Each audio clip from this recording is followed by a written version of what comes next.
Welcome to the Prophecy Roundtable. Get ready for an insightful and entertaining chat about the end times. Hey, we don't claim to have all the answers, trust me. But we will provide a good, stimulating conversation about the scripture as it relates to the end times. And tonight we're talking about the beast, the bear in Daniel chapter 7. Does it relate to Russia? Some people think yes. Maybe some people think no. Maybe it's something completely different.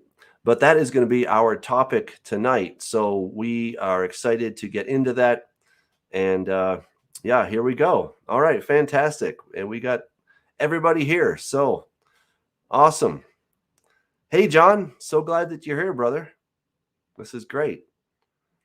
All right, I don't hear anybody else. So if you guys want to unmute yourselves and say hello to everybody, that would be fantastic. Hello. Hey, John. Very cool. All right. So hello, we have John. Special. Hey, there's our most talkative panel member. Yes, we've got some special guests. We have Go ahead and introduce Gavin and Gary. They're both going to be with us this evening, and Gavin's going to share some of his presentation on the beast with the 3 ribs in its mouth. So. Yeah, Gavin, if you're ready to get started, we can go ahead and walk through. If you just unmute yourself, you can walk us through your understanding of Daniel chapter 7 and the bear with the 3 ribs. Does that sound like a plan? Yeah, that sounds fine, Doug. Okay, we'll see how we go.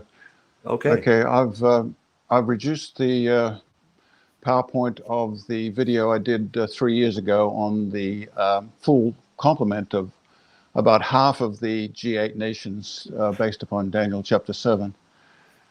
And tonight we're going to concentrate on the bear, and so I just basically dropped it down to about 29 slides or something like that.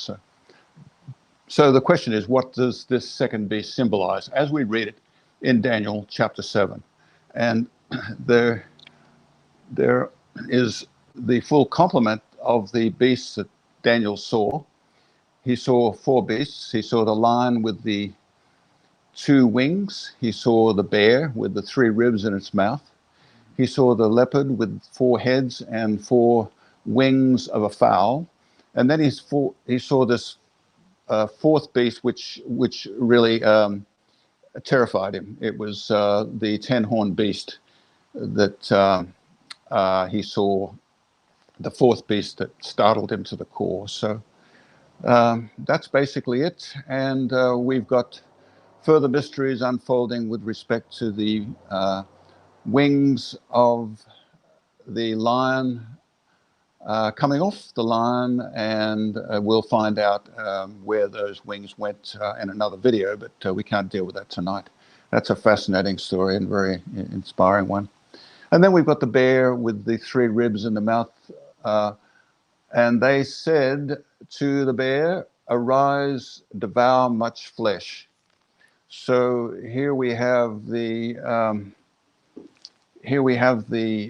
second beast, a bear, and it's raising itself up onto one side, which suggests, perhaps moving, positioning itself against the west, although it did for a while have a war with Japan in the east. But basically, its preoccupation has been with the West. If we look back in history with Napoleonic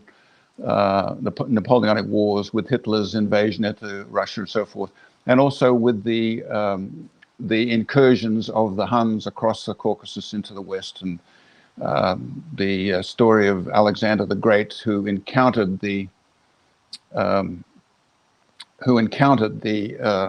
Caucasus Mountains and called them the Mountains of Brass. So, hey, Gavin, let me stop you for just a second here, because I feel like we're kind of getting ahead of ourselves. You're already assuming who the bear is. I don't feel that you've proven to me who the bear is. You're saying that the bear is positioning itself against the West. You're already making a presupposition of who the bear is, and you have not proven that from the text.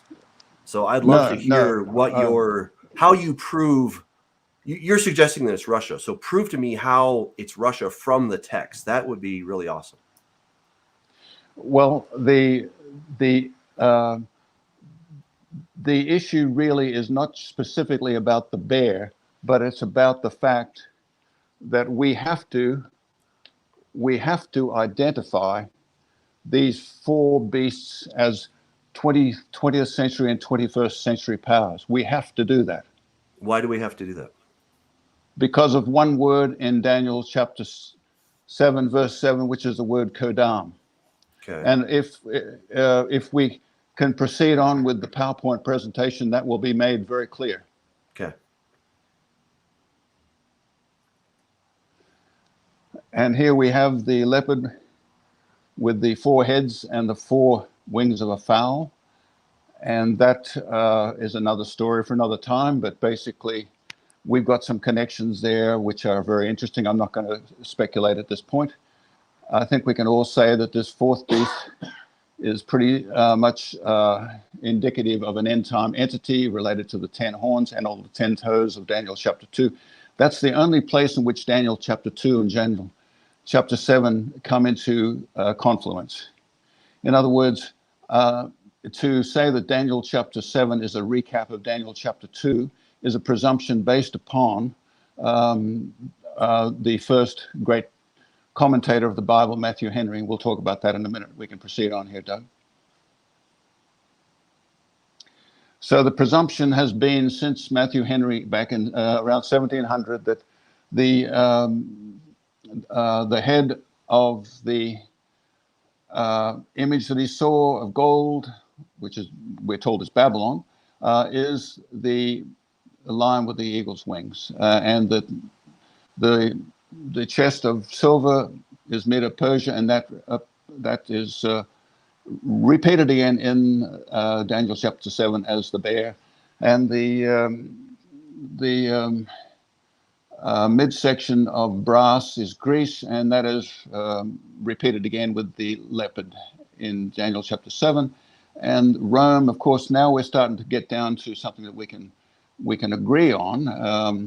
Rome being the legs of iron, and we're getting towards what is called the revived Roman Empire. Of course, we might not necessarily even have to use the word Roman here, but we're looking here at a 10-horned beast, which is there at the end of the age, which fits in with the 10 toes, which get struck at the very end of the age by the returning Christ. This has got to be an end-time story. So, yeah.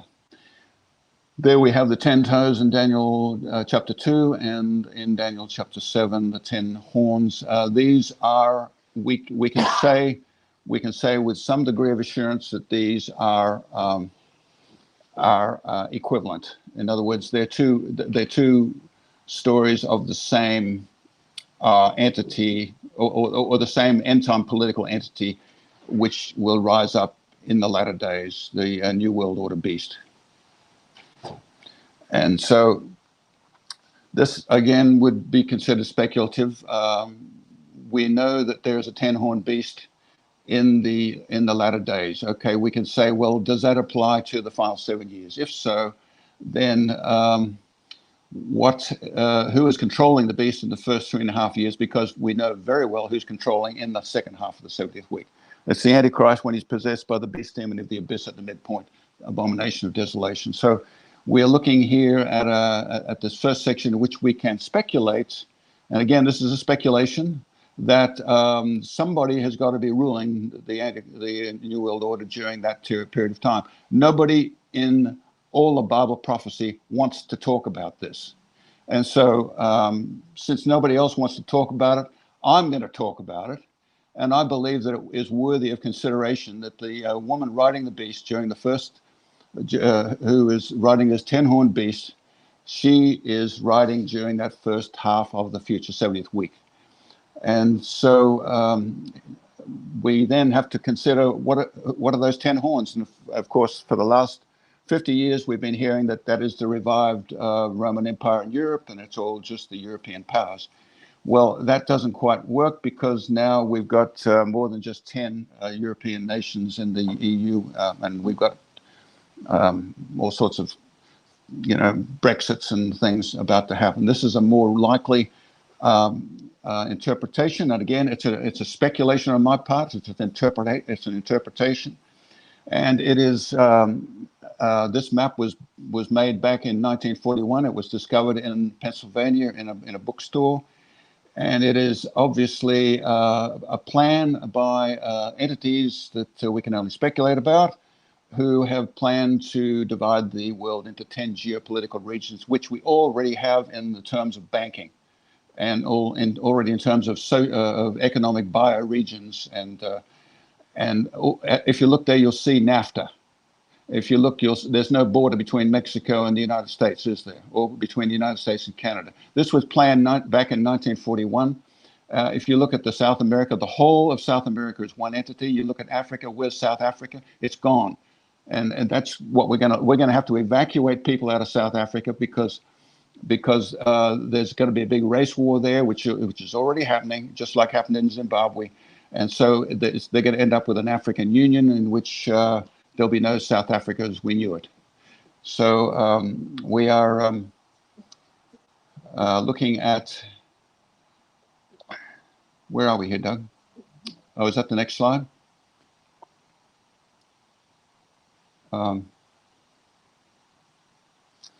This is the Daniel 2, a long view of world history.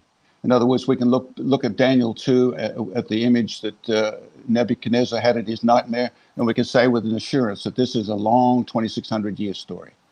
No question about that. There's no speculation whatsoever. We have that well established, and most Bible scholars agree that this is a 2,600-year history. As for this, well, what are we going to say? What is the time period here?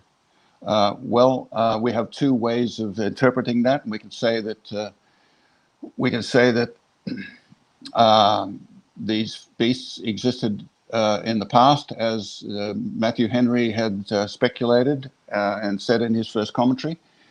But remember that in the days of Matthew Henry, the unifications of Europe, the unifications of Italy, the unifications of Germany, the unification of the United Kingdom, the UK had occurred under Cromwell just a century before. But the big unifications that led to the big superpowers such as we have today did not exist in the days of Matthew Henry. And so he could not conceive of these entities here being end-time entities because he didn't have a view of the end-time superpowers such as we have today. So the issue here is, what does the word before mean in Daniel chapter 7? And so we are told that the fourth beast was more fierce than all the other beasts that were before it. And so the question is, what does that word before mean? So the devil is in the details here, right? So we've got a homograph, and a homograph is a word that can have two meanings, and it can be spelled exactly the same, but can have completely different meanings. And so that's what we have the word before. It is a homograph with two meanings. And so what has happened is that the Bible translators have taken one meaning of the word before and completely neglected the other meaning. So the question is, what does before mean? Does it mean before as in before in time, or does it mean before as in the presence of? So if it means before in time, well, then we can consider that the Medo-Persian, Babylonian, Greek powers of the past are being recapped in Daniel chapter 7. But if it means something else other than before in time, it means in the presence of, as in somebody appears before the judge or before the king. If it means that before, well, then there's a completely different meaning to it. Hey, Gavin, I'm not aware of any time where Kedem or Kodam would ever be used as in the presence of. That would be like lifnei, before the face of. So this is either before in time or before in sequence. Like, I looked at my watch before the clock struck 12. This man was in line before, the next guy, right, in the sequence there. But as far as in the presence of, do you know, is there a reference for that? I'm not aware of any. Yes, the next slide, Doug. Okay. Yeah, so these are two options. We can say before as in preceding in time, and it can be before as in the presence of. So let's move on to the next slide there, Doug. Okay. So the question is, which meaning of the word before would you like? Is it preceding in time, or does it mean in the presence of? So Or in front next slide. There's okay. Yeah, in front of, yeah. Okay. So here we have, here is what an old airline pilot told me about 20 years ago. And I just happened to get a hold of the information that he shared. And he made the point that the word kodam is the key here to understanding this whole issue. And it's heavily guarded. I don't deny that for 1 minute. It is extremely heavily guarded. There are religious spirits that do not want this information to come out. So I am fully aware of the pushback here. But here we're looking at Strong's word H6925, and it's a word kodam. And it's a Aramaic word, and it means, as we will see, the next slide, go.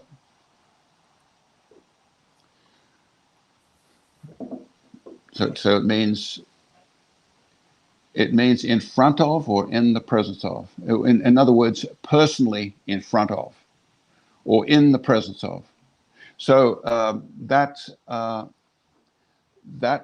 is the clincher as far as I'm concerned. It doesn't mean in the presence that of, it means. Hey, That's let really me interject with verse 17. Could you pull this up real quick? Because I figured that, I mean, I don't want to say figured it out, but this was simple to me as a kid. Pull what up am I pulling Daniel up? 7, verse 17. Daniel 7:17. Yes, in every translation. So Daniel's given this vision. Belteshazzar is the king. And pick your translation, and what does this verse say? These four great beasts are four kings who shall or will arise out of the earth. Mm-hmm. I mean, you're the Hebrew, or probably have a little Aramaic scholarly to you. Sure. Every translation I've looked at interprets that as future tense, and this vision is given to Daniel while Babylon has already risen. So again, Okay. I actually agree with that Gavin's saying, but this verse is pretty clear. And then if we go on down after that fourth beast is destroyed upon the return of Yeshua, those three beast kingdoms actually get to continue on. So I mean, I just have never understood the trying to shoehole and pigeon in the I guess what you would call the four beasts of Daniel 7 into the statue, because that I think what we can see at the bottom of the 10 toes with Rome obviously never ever reviving. I differ with Gavin on that. There's no revival; it never went away. I mean, we still live in what would be the remnants or a morphed or a evolved Rome. Until Jesus returns. I mean, unless you're an amillennialist or whatever, and you think that the cross was when this occurred, which none of us on this panel are. So we would have to invite a special guest for that to present that side. Unless John wants to take up the devil's advocate side and argue that all this was fulfilled about 1992 years ago, and so. Yeah. All right, let's move on. Doug, we're not finished with this in the presence of story here, because we're not just looking at the Blue Letter Bible, and of course that's all I have. You know the Hebrew better than I do here. Yeah. But, I mean, I just look the at the Blue presence Letter of Bible. it's just a different word for but there's presence more of. to it than that. Yeah. What we need to look at is how that word kodam is used throughout Holy Scripture, right? Okay. We need to look at context, and more context, right? So let's move on here and let's see how the word is used throughout Scripture. And in every single case, it is used in terms of in the presence of, as in Daniel 2:25. We see that Daniel was kodam in the presence of the king. And there are other instances where similar situations are considered. He's in the presence of. And if you look at all the instances in which the word kodam is used through Scripture, It's always been in the presence of, and that is right in front of. In other words, in the same room with them, or in other words, in personal conversing company with them. In other words, they're not 2,500 years past. They are right there in front of you. So this is extremely spooky information, and you can understand why nobody wants to talk about it. You can understand why no commentator has mentioned it, and you can also understand why the international translations have deliberately, they knew the word kodam means in the presence of, but they deliberately said that, use words such as, I presented in the other bigger presentation on the UK and American Bible prophecy, they presented as in the same preceding in time. They're using words like preceding in time when they are not permitted to do so. No, Gavin, it doesn't work that way. It really doesn't. You've got options. Can somebody stop crinkling the paper, please? You have options, and you have to weigh the options. And sometimes the translators do the best they can. So I don't think we can start getting on a conspiracy here that they were doing something that they shouldn't have done. Well, we've got modern translations, Doug, which have done disservice to the body of Christ, and I think to deny that is to be very, very kind to people who have not done their homework and they've taken scriptures out of the scriptures. They've misrepresented. They watered things down. I would be very careful. Gavin, I would be very careful if you're not yourself a linguist. I'd be very careful. So I've read the books laying out these issues. Just telling you. And by linguists. Translation is not easy. Linguists have written these books, Doug. Yeah. And if they have written the books and they have spoken to a simple plain man like myself, I pay attention. Okay. All right, let's keep going. So if these four beasts are three beasts are in the presence of the fourth beast, look, I understand this is heavy stuff. I understand this is really, really heavy stuff. I understand that. It means that the superpowers that we are having today are in some sort of a relationship, either a contentious relationship or a compromising relationship, or both, with the deep state New World Order. Now the question is, are we seeing that today?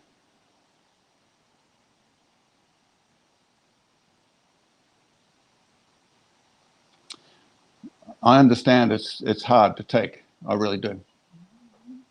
But we have to be bold here. We've got to be brave. We've got to move forward, and we've got to believe the scriptures as we see them unfold.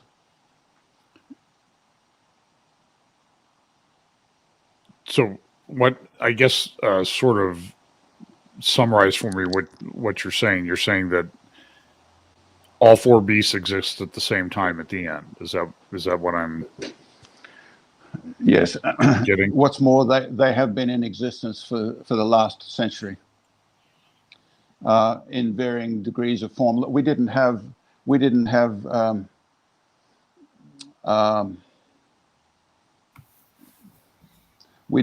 them in quite the degree that we have at the moment, but we do have them in pretty well recognized forms throughout the 20th century. But now it's getting to be quite obvious. We just happen to have identified half of the G8 powers that are in power today in the world, and they're written about 2,600 years ago by the prophet Daniel as he was visited in his dream. And it blows your mind. I know. It's extremely frightening. It blows your mind, but we've got to face what we have to face. No, look at Revelation 13:2. It's not a coincidence that John is given this revelation about 1960, 1950 years ago. And it says, and the beast that I saw was like a leopard. We see the leopard in Daniel 7. And his feet were like those of a bear. We see the bear in Daniel 7. And his mouth like the mouth of a lion. And we see the lion. And then you have the dragon with the 10 horns. Essentially, what I know Gavin's position, because we've talked on it, is essentially this final he's calling it the New World Order. What I'm calling the final, I guess, beast kingdom, in which it truly will have worldwide authority, is going to subsume and consume and absorb these other three entities, beasts, into one, just like you see in Revelation 13. This tin horde beast that comes up out of the sea has all the characteristics of the other three kingdoms. And like I read earlier in Daniel 7, for whatever reason, these kingdoms survive. Just like we see in Revelation, where that beast is thrown into the lake of fire in Revelation, we see it in Daniel 7. But these other entities, these other beast kingdoms, they survive. So, I mean, I don't think it's that complicated, actually. I don't think it's that scary. Just Revelation 13 is just using the same beast from Daniel 7 and showing very clearly that this final beast kingdom kind of eats them up, if you will. They become part of this final entity, kingdom, beast, however you want to call it. I just don't think it's difficult. It's The other thing is Daniel chapter 8, Scott. Remember that there's animal symbols here for Greece and for Medo-Persia, and they're quite different, aren't they? I mean, Daniel 8's even in Daniel chapter 8, what is Medo-Persia? It's the ram with the two horns, right? And what is Greece? It's the he-goat. So if we're going to say that in Daniel 7, the Medo-Persia is one animal, and then the next chapter, the Holy Spirit jumps around and represents it as another animal, and the same with Greece. You know, Greece is supposedly the leopard, and then in the next chapter, Greece is the he-goat racing towards the east. So I don't believe that the Holy Spirit would be doing something like that, jumping around with different symbologies, one chapter apart. All right, so finish on. You got like 7 more slides. Let's get through these. Yes. Basically, the bear. Let's move on to go back to that one. Does that ring a bell? You guys are all Americans, right? Does that ring a bell with you? There have been a lot of countries that have had an eagle, so I don't think that proves anything. Yeah, it proves nothing other than coincidence. But I don't believe in coincidences. Yeah. So. Okay. Let's move on to the. We become ethnocentric. We become ethnocentric, and we start thinking that everything that our country is doing must be what Scripture is talking about, and that is the inherent danger. Is that we start looking at it from our perspective, our timeline today, and of course our symbols. But we've seen these symbols throughout history, so this is why we have to be very careful. This is why I'm pushing back a little bit, because it's easy to just say, well, you know, if I look at the newspaper today, I'm going to identify this as, you know, the lion is England and the eagle is America.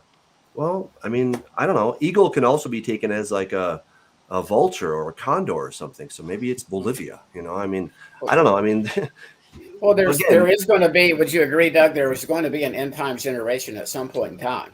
Well, of course, obviously. I mean, and again, but we don't know when. We assume that it's going to be today or tomorrow, but we don't. No, we don't assume today or tomorrow. We got at least a couple more years before 2 days is up. Well, again, Scott, you know, I know that you are very gung ho about 2034. I wouldn't say gung ho. I would just say the word. But we don't know that. Okay, it's an interesting speculation, and who knows? Maybe you're right, but you could be massively wrong. That's where I think we'd be very, very careful, because somebody said in the chat, we heard all the same stuff when Mikhail Gorbachev was coming along. And I agree. We've heard these drum beats before. There's nothing new here. So, and, you know, and again, we know for clearly that the lion, the beast that's carrying the woman, I mean, I think I've proven that beyond the shadow of a doubt that was talking about Nimrod or Ninurta, who is carrying Ishtar. I mean, we have that in ancient iconography, right? We don't have to invent this stuff. You just have to go back and find it. right? So then we have to go with those symbols first and then say, okay, now is there a way that that could be interpreted within today in keeping that general context, right?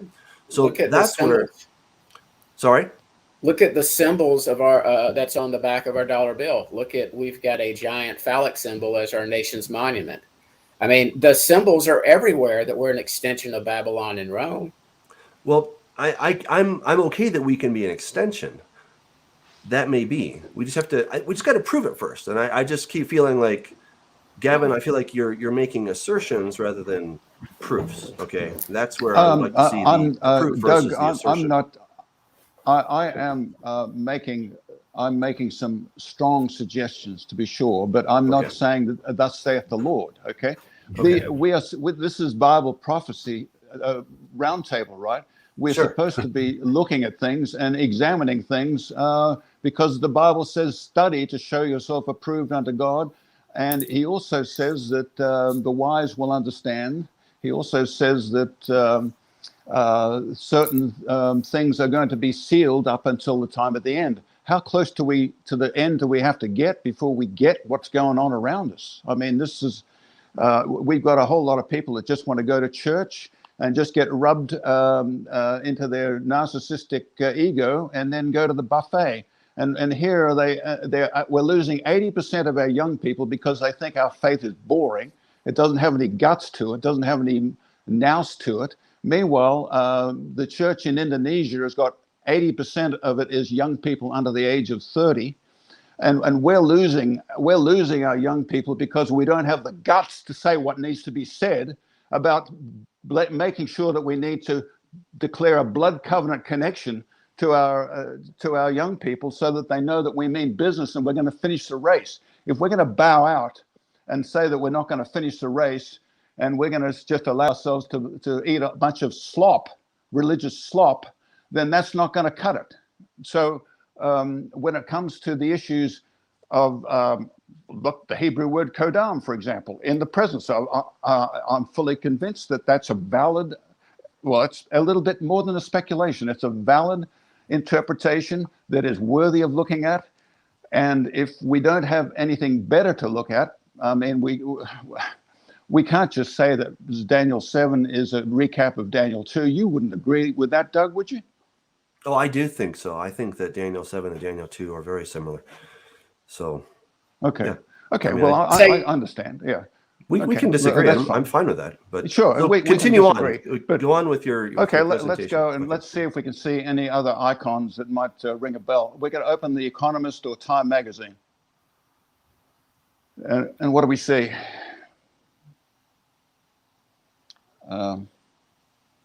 If we see a bear on a political cartoon, which country do we associate it with? I mean, is it crazy to assume that God anticipated this 2,700 years ago, 2,600 years ago? Is it too awesome to imagine that Daniel was given this information 2,500 years ago? Is it really too awesome? Yeah, it is too awesome. But the question is, we serve an awesome God, but how awesome are we going to allow him to be? How about this one here? I mean, it's a bit funny, isn't it? But when you see Putin riding a bear, you don't have to guess about what the bear is, do you? Or how about this one here?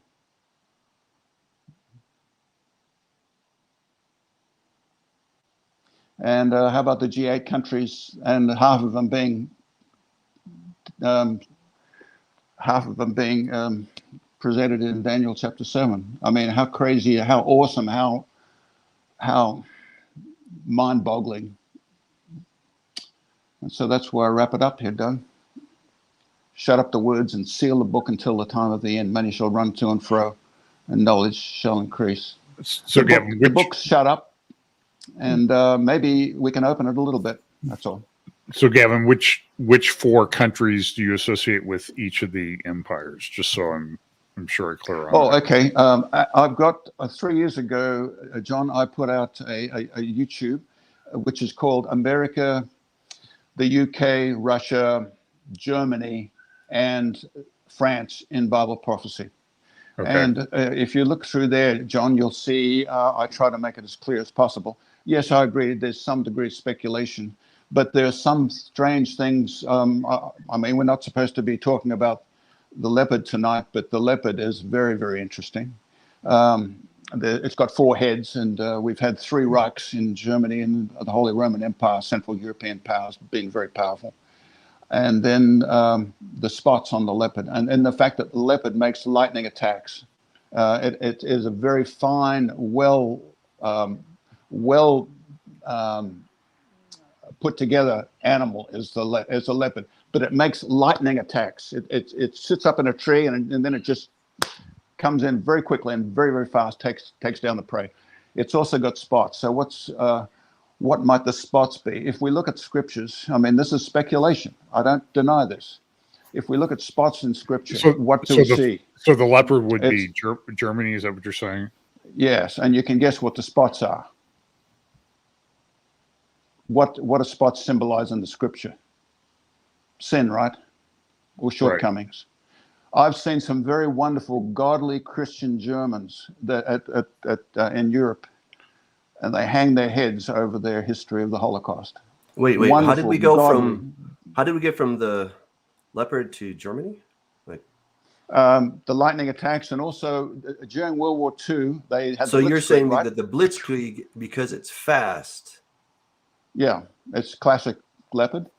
And also, do you know how the Germans managed to keep their attack on for 3 days without sleep? They were taking drugs. They were on meth. Exactly. They were taking a drug called speed, or amphetamines, a Pervitin it was called. The Germans knew about how to get their men to just push on. And if you can continue an attack for 3 days, you're going to just crush the enemy, because there's no chance for a regrouping or anything like that. You're just going to go right on through. So this is a characteristic of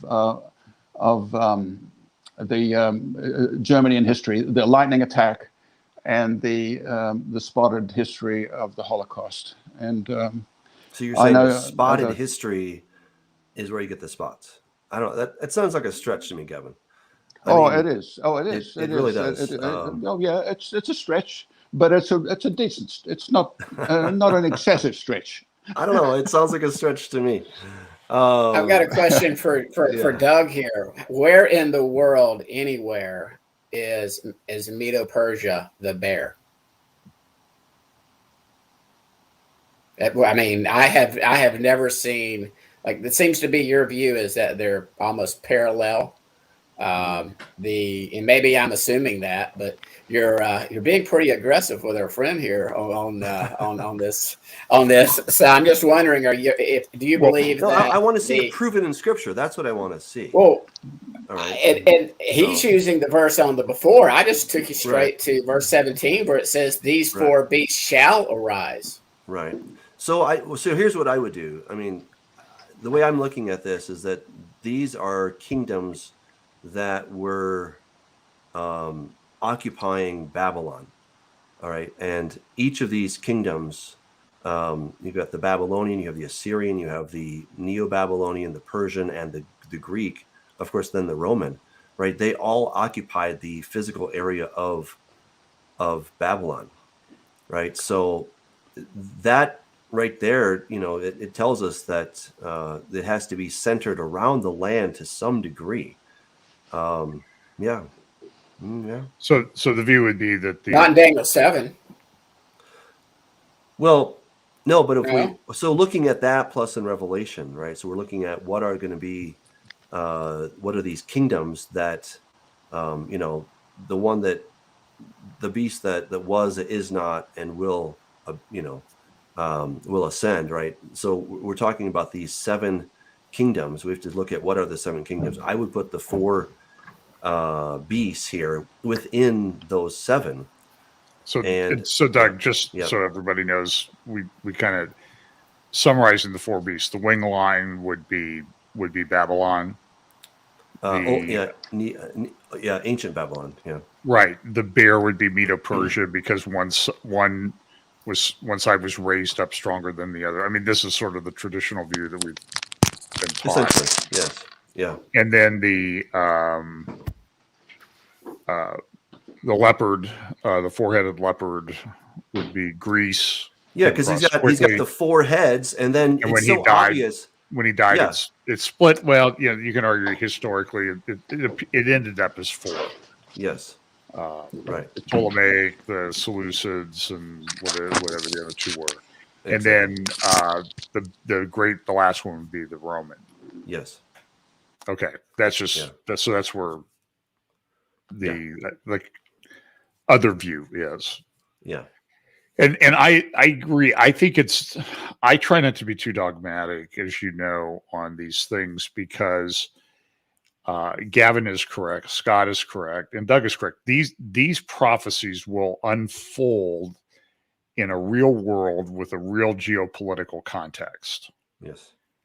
And so I think it's fair to look at them in the light of our world when there's a lot of other things going on that we see. But I talk about every week, this convergence of everything that we see, especially, the apostasy in the church and on and on. And, we live in a Roman, we live in a world where somebody thinks it's a good idea to send Kamala Harris over to do something in Europe on behalf of our country. That seems to be people not thinking when they do that. And so we live in just this crazy world where a lot of things don't make sense.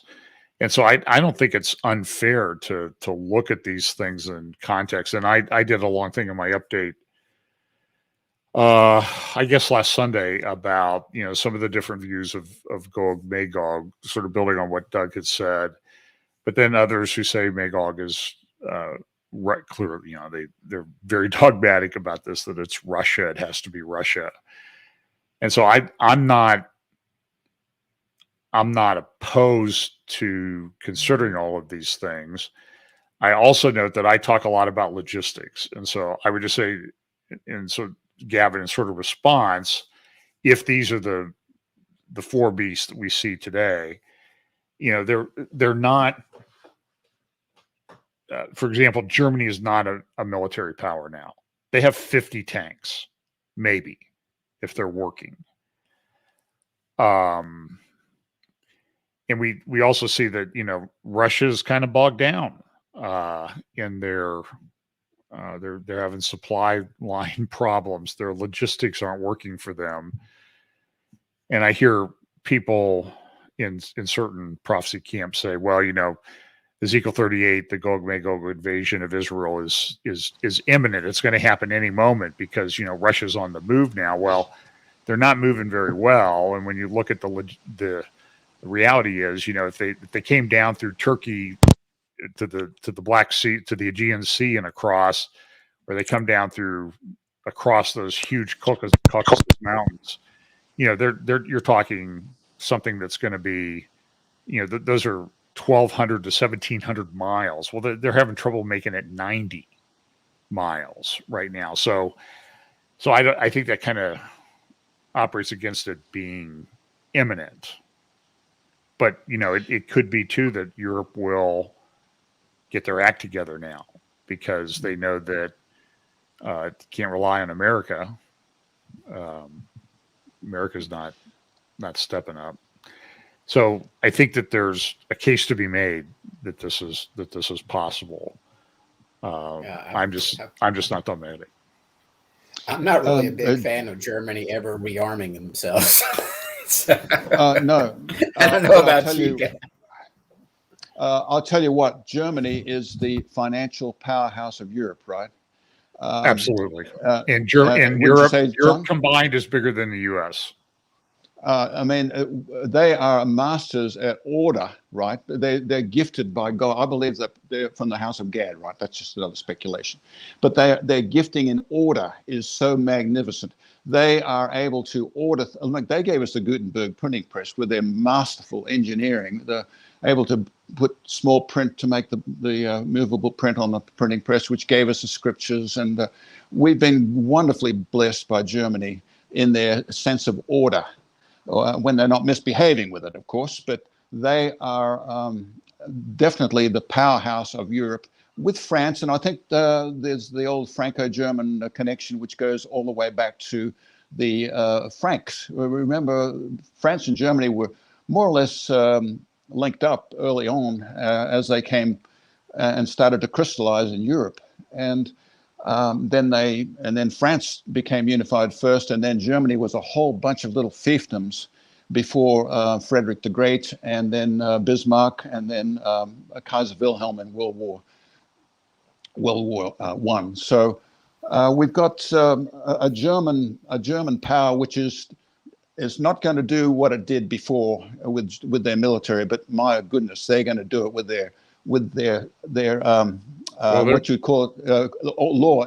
John, isn't it complex law or international law? The Germans are the ones that are doing it and putting it all together.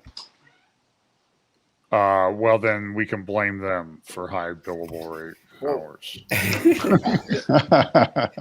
Praise the Lord. The other part of this equation is the ancient East-West Roman Catholicism, Russian Orthodoxy schism, even within so-called Christendom. And I think Gavin likes to talk about the I guess what he calls the church and state / marriage all these years. But this is not a new schism, the East versus West. Obviously, in the East, we also have Islam now. So I just think it's not converged yet, as John likes to say. There's a lot of logistical things that would have to happen unless there's just nuclear war tomorrow or next week or next month, which we can't. None of us can sit here and say, no, that'll never happen. It could. We're not saying it is going to happen. Yeah, and one possibility too is, one of the big concerns that people have is this asymmetrical warfare. So look at what's going on in Ukraine right now. So I think it's clear. It's hard to tell exactly what the truth is, to be honest, because everybody's throwing propaganda everywhere. But assuming that we're getting some semblance of it, Russia is bogged down, and with some what you might consider to be rudimentary weapons, javelin missiles, which, it's a complicated missile, but it's still something that somebody can, almost a couple guys can carry it around and fire it and take out tanks with it. And it's very effective at taking out the tanks.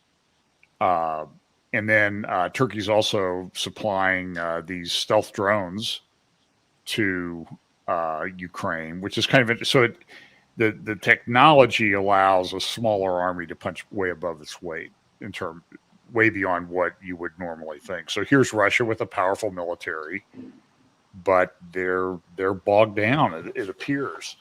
Now, I think they'll eventually get what they want, but this was not the 3 days that everybody thought they were going to do it. And now we've been at it for 2 weeks. As of today. So I just think it's the technology can change everything. The missiles, and this is why Israel's concerned about Iran, Persia, because of the missile technology and the fact that the right number of missiles can overwhelm the best missile defense systems. Missile defense systems are very spotty, except in the Iron Dome works well because of the type of missiles that they're shooting. But if you're talking about intercontinental ballistic missiles or something like that, missile defense doesn't work. It's a total bust at this point. So, So in a real world, the military strength can change rapidly because of the technology.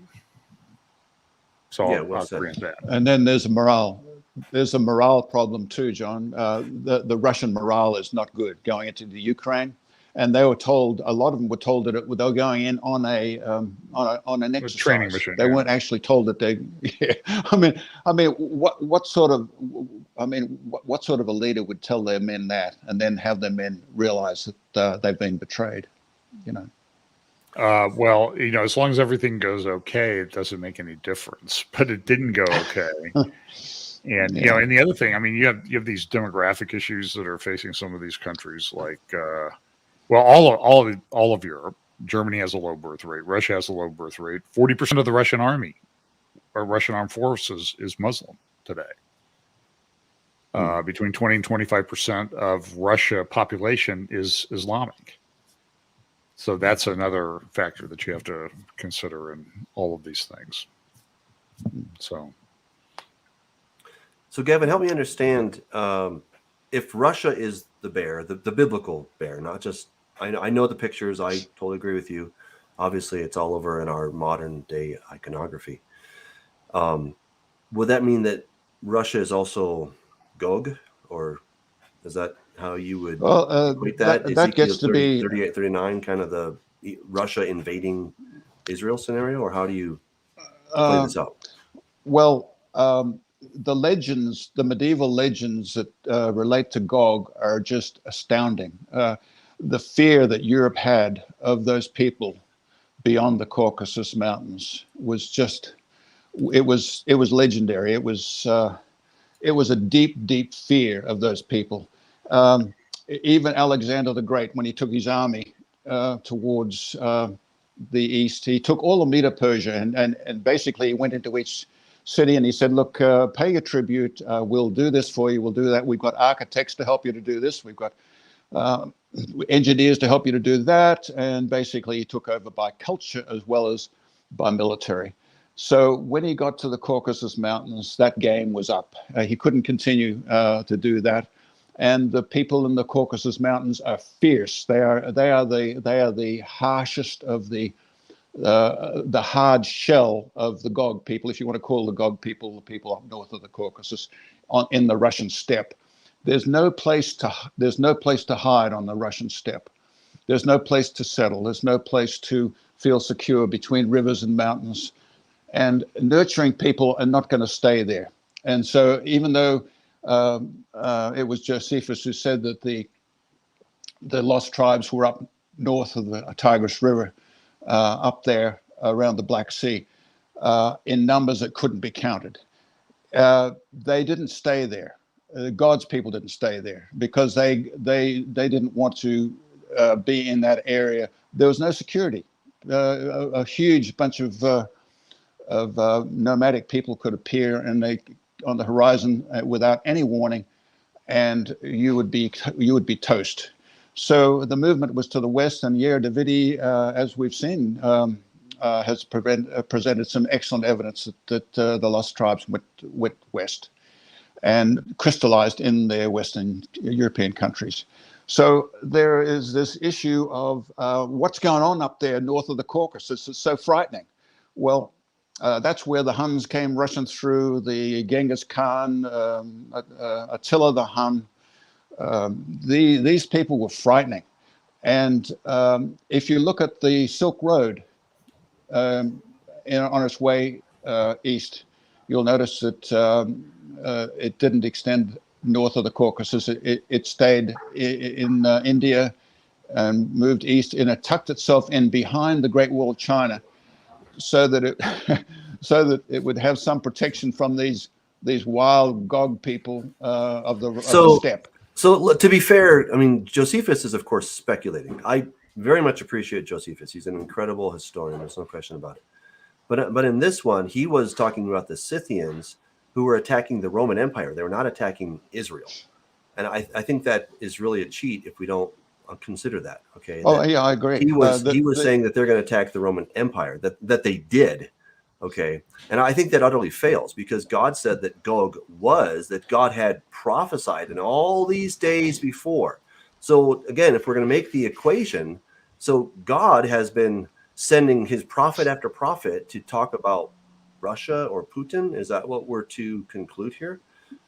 I'm a little bit. No. I don't think that at all. I mean, you talk about the Scythians, Doug. Yeah, that's what Josephus was talking about. There's good evidence that in amongst the Scythians were the lost 10 tribes, and also among the Parthians as well. They were in there. Of course, I'm not disputing the wise men.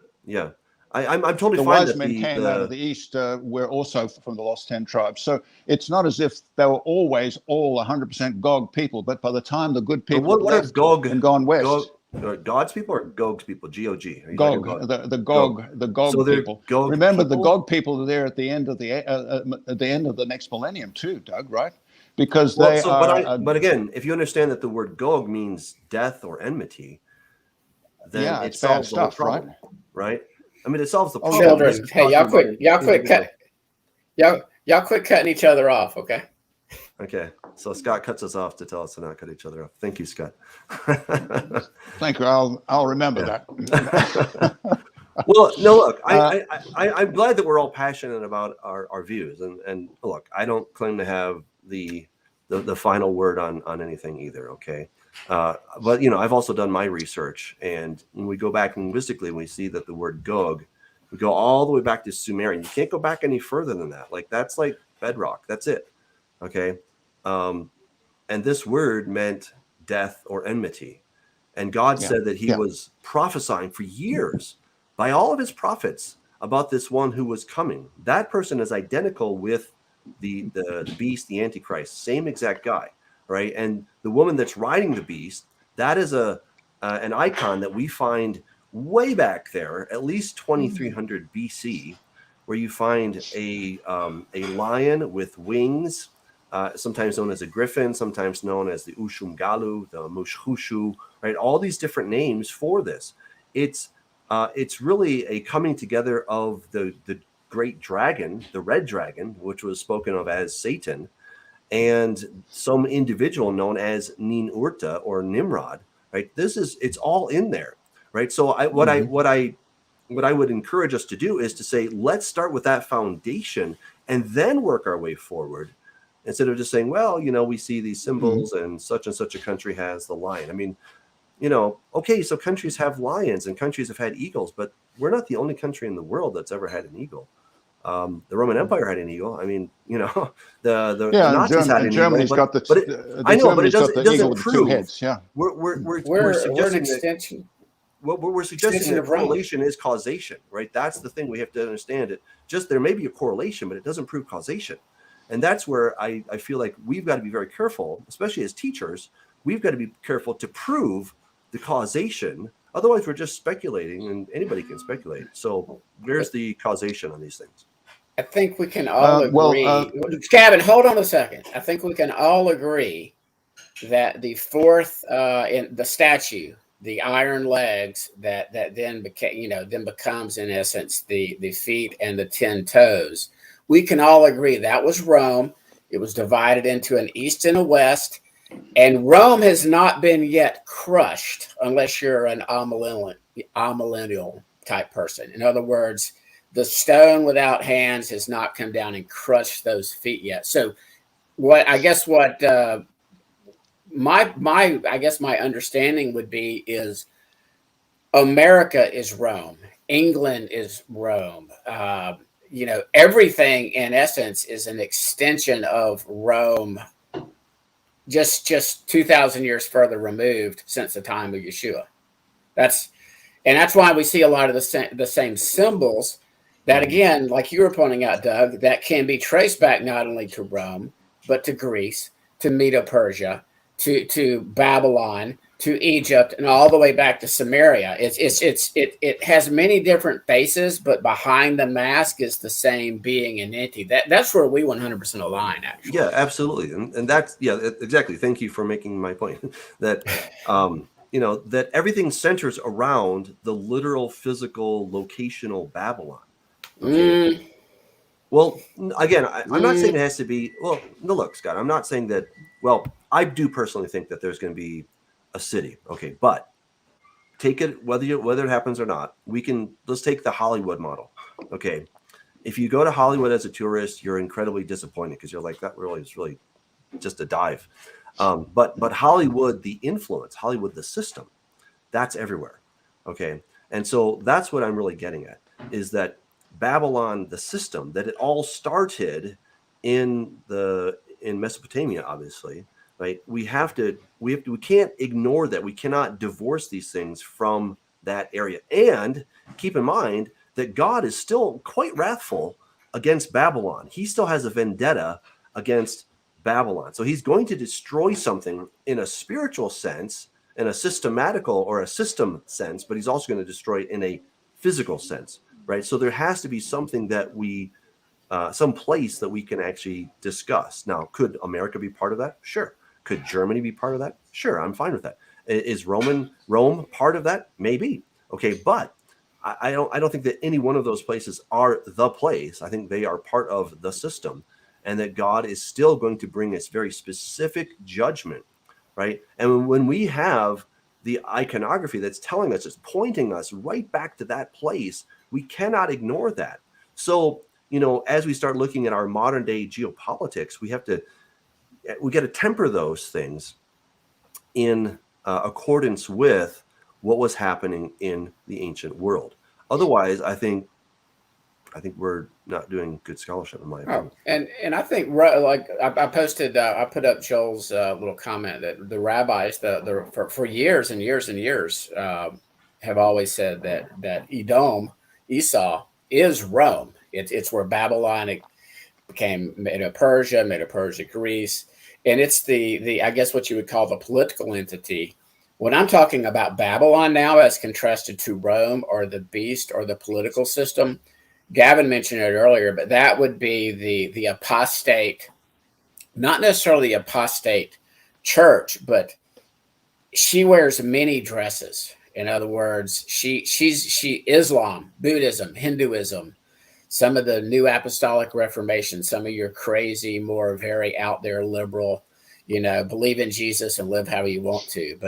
But I look at Babylon more as the mystery Babylon, the religious system, and Edom or Rome or the political system.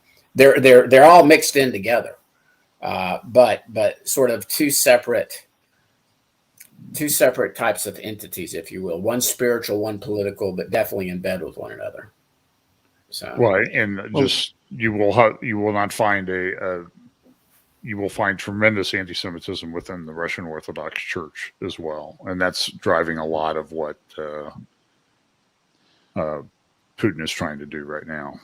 So, for what it's worth, yeah, we've got evil entities, and in amongst those evil entities, God has got His people, and if we say that Gog is a diffuse spiritual entity, then there's no geopolitical information there that we can lay a hand on. What we're learning about in Revelation 20 is that at the end, Gog attacks the covenant people of God and the holy city, right? So there's got to be a millennial rebellion, even though the beast, the devil will be in the abyss, and the world order will be under Messiah. So what can trip you up, the world, the flesh, or the devil, right? So there's the clue to the Gog people. They are not necessarily held up by the fact they're not actually made evil by deception, as the devil is a deceiver, right? They're not made evil by the world system. They are inherently, as people, flesh people. The world, the flesh, and the devil, right? The flesh is the only thing that can trip you up in the millennium, because you've got no excuse to say, oh, the world system was bad, and as a result of that, I turned bad. Or you can't say, oh, the devil made me do it, because the devil's in the abyss, right? So what can trip you up in the millennium? The flesh. And there's your clue to the Gog people. The Gog people are people of the flesh. Alexander the Great couldn't deal with them. And the Gog people are at their worst right at the head of where they're impacting Europe, in the Caucasus region. Albania was a place where Gavin, you're making never... Look, you're making the very strong case that Gog is Russia. You're making this case, and I don't think not necessarily, not completely, because Gog, but you say at the end Gog of the people, age. Didn't you just say Yes, that? I mean, I'm saying okay. that there is up north of the Caucasus. But that's all based on spirit. Josephus about the Scythians, and that has No, hardly no, been proven. the Scythians were a mixed bag, because in amongst Conan the Barbarian were some of the lost tribes of Israel, right? And they ended up moving to the west. But what's left behind are people in the steppe.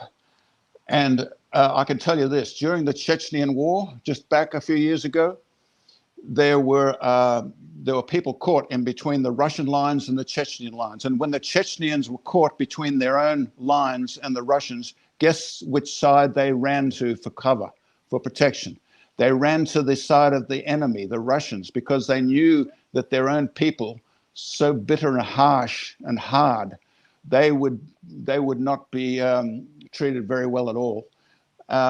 And also Albania was once in the Chechenian region before moving further to the west. The people of that area have a notorious history of being very, very harsh people that you just don't want to move against. We've even have psychosexual reveries by Western women of wanting to go up over the Caucasus to those people. Women with rape fantasies. These were the most carnal, harsh, fleshly people.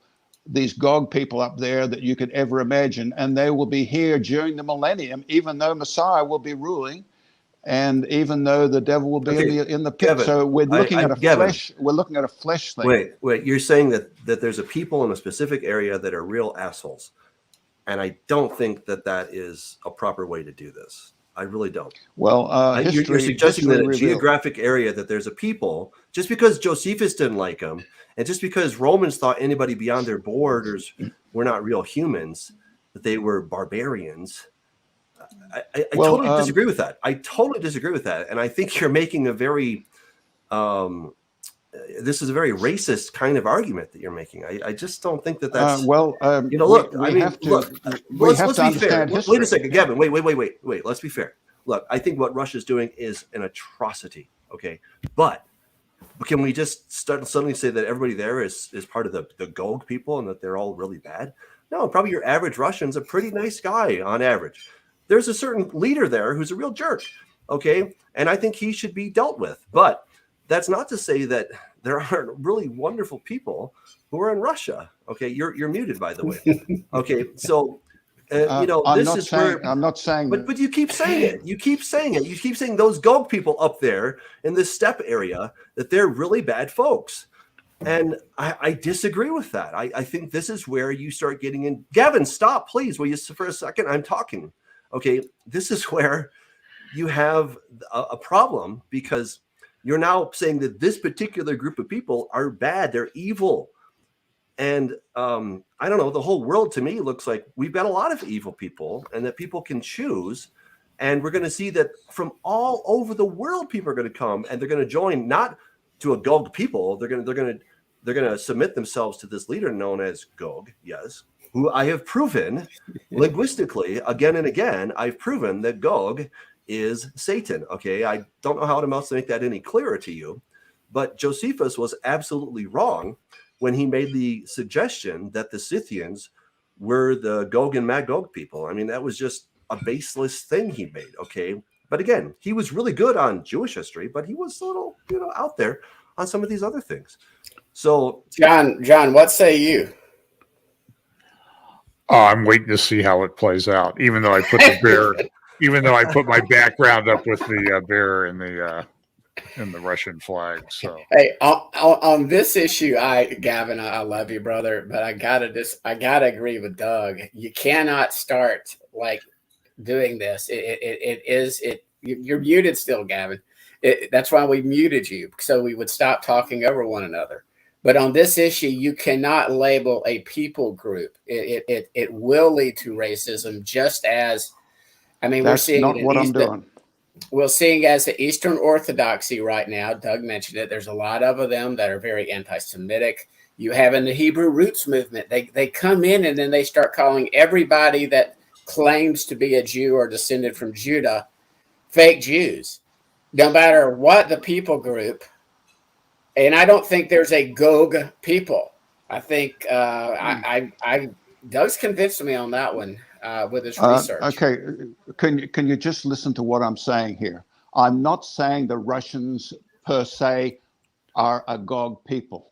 Okay, I'm saying that up there in the Russian steppe, underneath that principality, there is an engendering of people that we can call very fierce people who were feared all through the medieval era.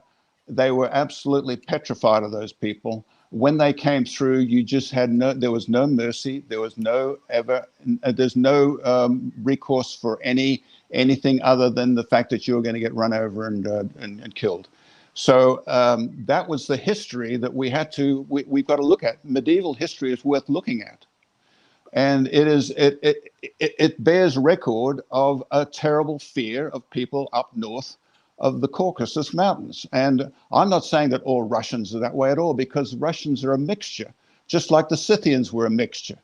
Because people are in mixed groups, and then histories push them apart, and they tend to crystallize where they feel comfortable. And that happened look at Esau, for example. People say, oh, well, Esau is back where on Mount Seir. Go back to Mount Seir and see if you can find any Edomites there. Well, yeah, people could say, oh, well, a few Palestinians, right?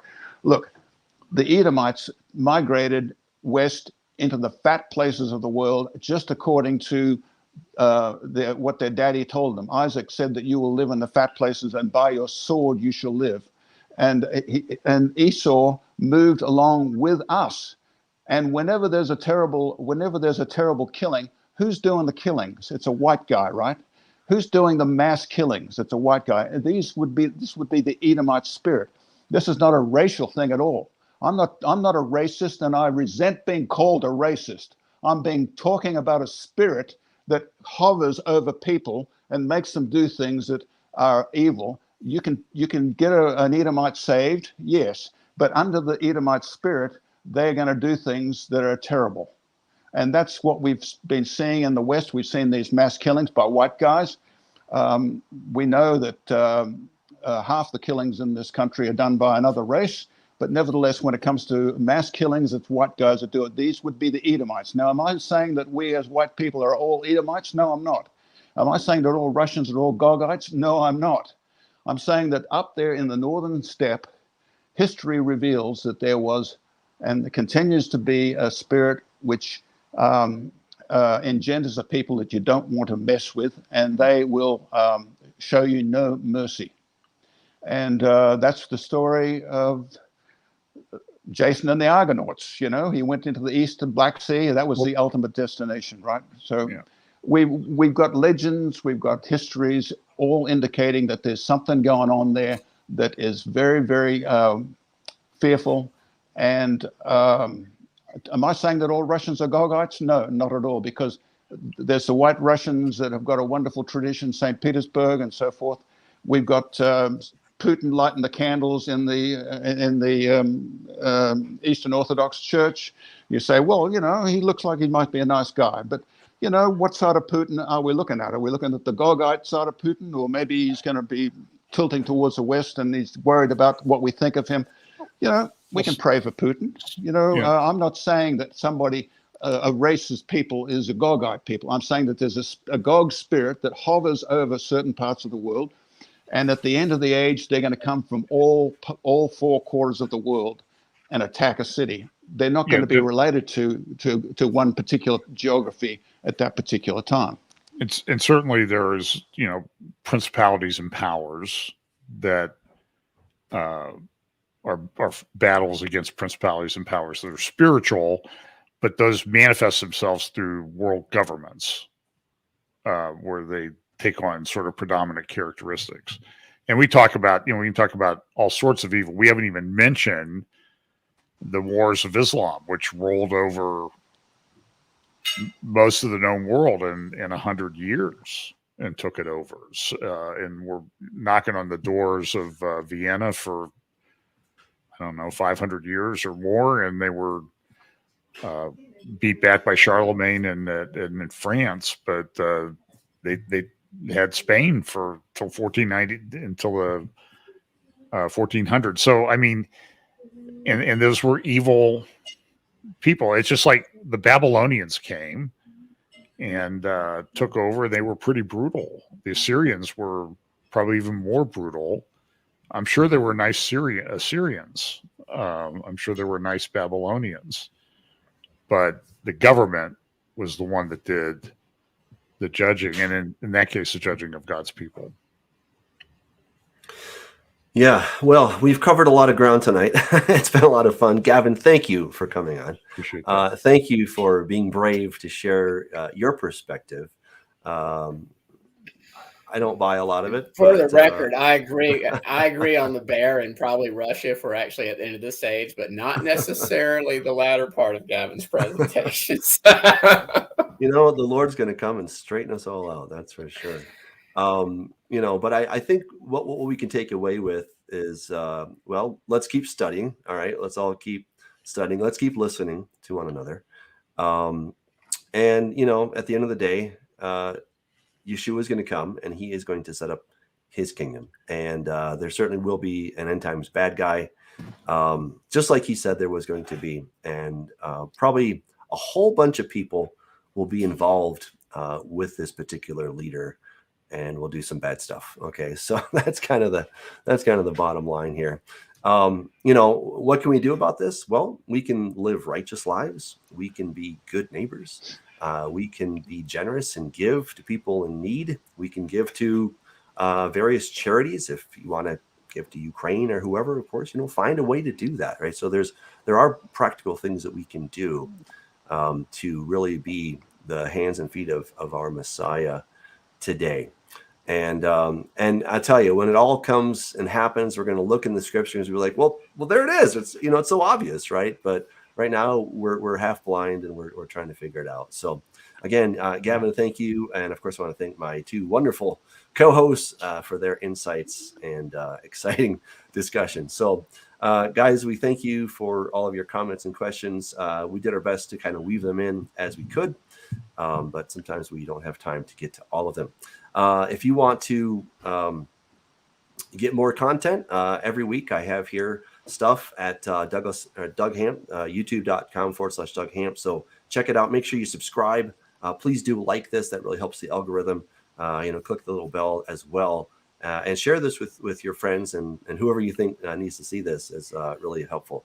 So until next week, may God bless you.